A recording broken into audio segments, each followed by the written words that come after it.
Alright, this is a small little demonstration on how to do sheet metal and rivets. First thing you'll need to do is I already drew in my rips. I masked it off with frisket paper. Masked off, drew them out, cut them out with the X-Acto knife, peeled it back. This will be lime green. That'll be ripping off of the sheet metal. Okay, once you've got that done, I've sprayed down already a silver base coat just to get a good start. A good metal-y looking silver. And then in that same silver I added some black until I got a shading color. It's really dark silver. Alright, first thing you're going to do is pour your silver in. Your dark. And I'm just going to make this look distressed and old. Give it some shading. You want to go where your rips are. Do them really dark. And you want to keep in mind where your light source is. I'm just going to say the light's coming from where my light is shining, so I don't really forget. I'm going to barely put one on this part here. I'm going to put a more defined on this side.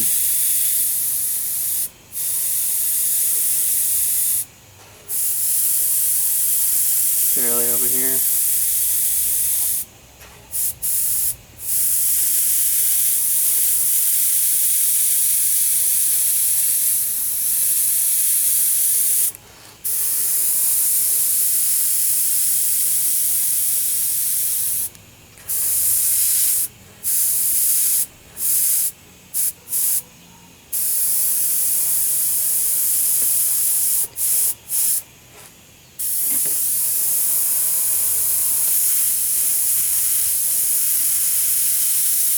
You kind of want to try to follow your curves a little bit with your shading too. That way it looks more realistic. Just kind of come out where it comes out, you know. I'm just barely going to haze that side in. More defined on this side.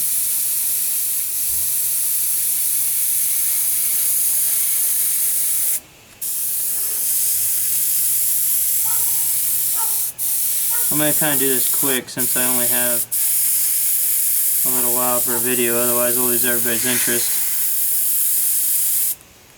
Okay, now you kind of got an outline of where my rips are. You can kind of see them better on the film now too, I'm sure. I'm going to put a little bit more in here. I'm getting kind of low.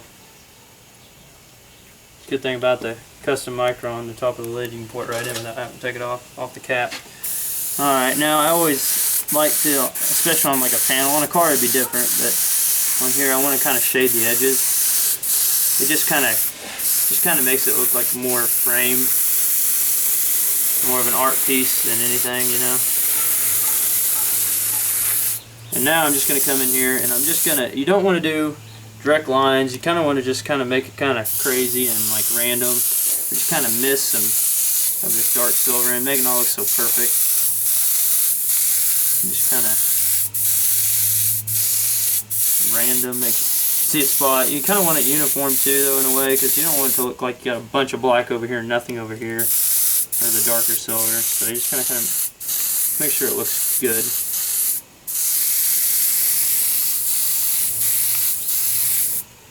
Okay.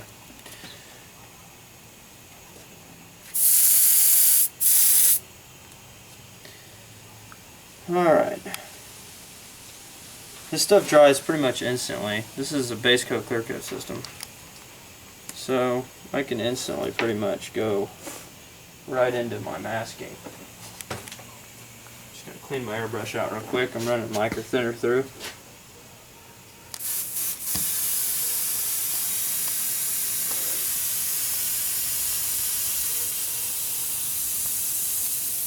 Instantly started spraying better. Kind of gets plugged up. You want to mix your base coat 1-to-1 reducer to the color coat. Alright. Next part you're gonna do is you're gonna take, you can do it however you choose, but I use this 2-inch tape. And you're gonna lay down. You might kind of rub it along your clothes a little bit because it might be a little too sticky. Might peel up your paint. But you want to lay a pretty straight line. You don't have to be perfect looking, but you do want a straighter line.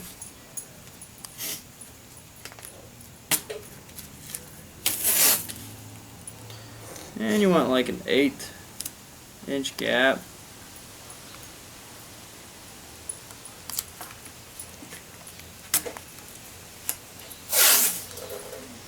Do one over here too.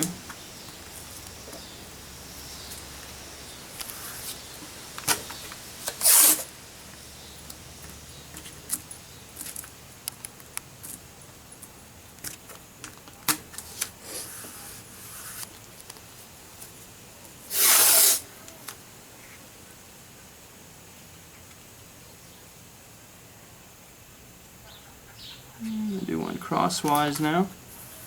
And what I'm making here is where the sheet metal panels connect to each other. This is going to be where they butt up to each other.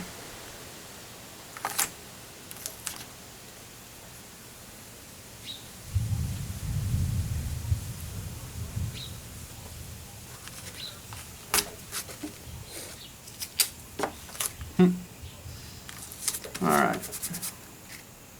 Now you go back over with your X-Acto knife, and you got to continue and kind of see through, cut right on the tape line here, because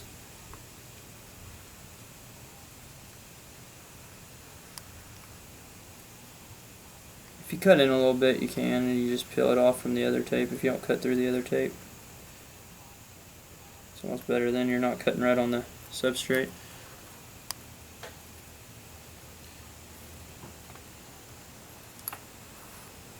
There's your line. And if it is a little rough, it just makes it look more like real sheet metal. I mean, metal isn't perfect.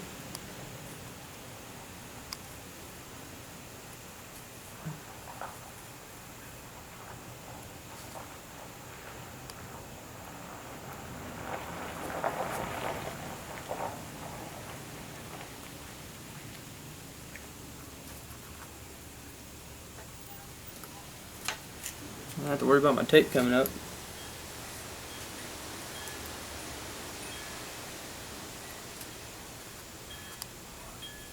That wants to come off of here.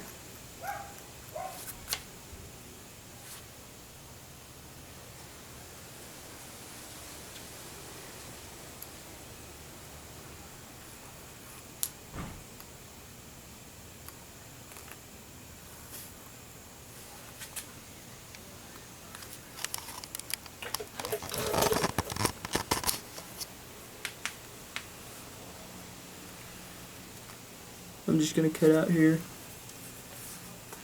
Just going to cut through the one layer of tape, hopefully. And this one here, it's a little easier to do it that way.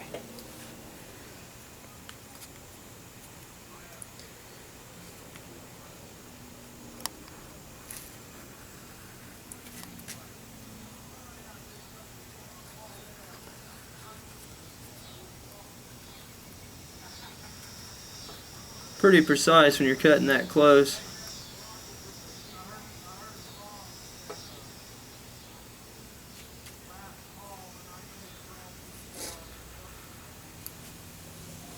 Like I said, it don't have to be perfect either.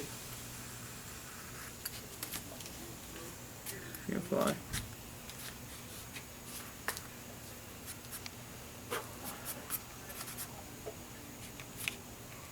Alright. And what you'll do here is this, you might have some overspray, so keep it real close and do a real right down on the lines, because you don't want to get overspray all over your project. That's why I do 2-inch instead of the thinner tape. This is a black base coat, reduced 1:1. Now you're just going to go over all your lines, make sure it sprays good. Try to keep it right on your lines.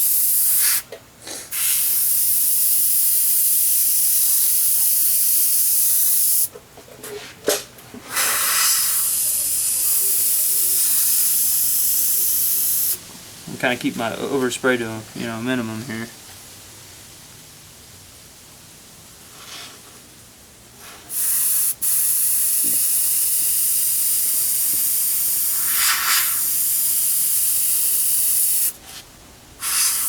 Go back over with a second coat just to make sure it's good and dark. I like mine being really defined.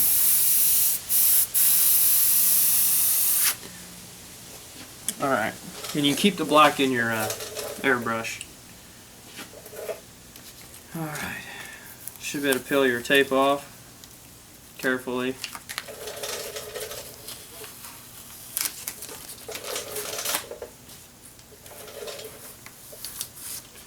And those will be your black lines that separate each panel.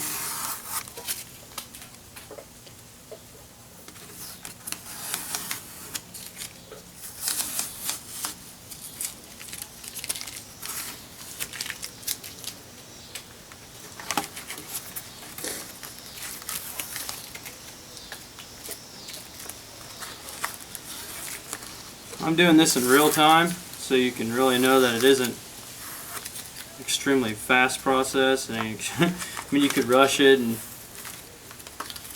could turn out pretty bad, or you could rush it and be just a really good artist doing things fast, I guess. I'm not that fast. So anyway, there's your lines, and then you got your rips, so I don't have to go out past that because you ain't going to see it. So. Alright, your next step is you just need a circle. This is a circle stencil I got off eBay from Airsick. And I don't know if my other one's in here or not. Yeah, it's over here. Just want to show you how unprofessional you can be here. That is a washer that I used, and I taped it inside a piece of paper to make little rivet holes whenever I didn't have a rivet stencil. So, you know, it doesn't really matter as long as you have a hole stencil, and then you can even cut out the little circles to make the highlights and the shadows, which I'll show here in a minute. But first of all, okay, we'll just go ahead and just get started here. I'm going to do a few rivets here so you can see how it's done. Alright, when you get your, I kind of use my tape here as a reference as to where I want it, kind of like a little square edge here. And I'm just going to shade the rivet. Kind of want to keep the light source in mind. I want more shading towards the bottom there. And I may have went a little too dark towards the top. You can almost let the overspray do the work. Skip around here. And